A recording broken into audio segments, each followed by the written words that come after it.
ST bus प्रवासादरम्यान अनेक महिलांचे दागिने चोरीला जात असल्याच्या घटना वारंवार घडत आहेत। आणखी अशीच एक घटना समोर आली आहे। मनमाडून नगरकडे येण्यासाठी एसटी बस मध्ये प्रवास करत असलेल्या महिलेचे पर्स मध्ये ठेवलेले सोन्याचे दागिने आणि रोख रक्कम असा 42,000 रुपये किमतीचा ऐवज अज्ञात चोरट्याने चोरून नेला।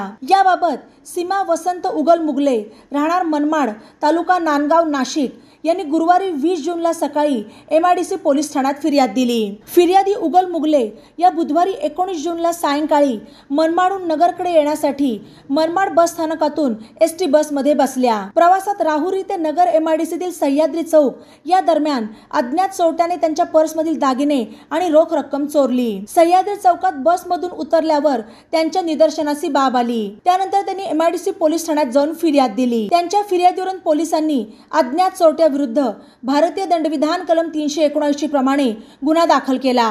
बातम्यांसाठी ई नवा मराठा YouTube चॅनलला सबस्क्राइब करा आणि बेल आयकॉनवर प्रेस करा।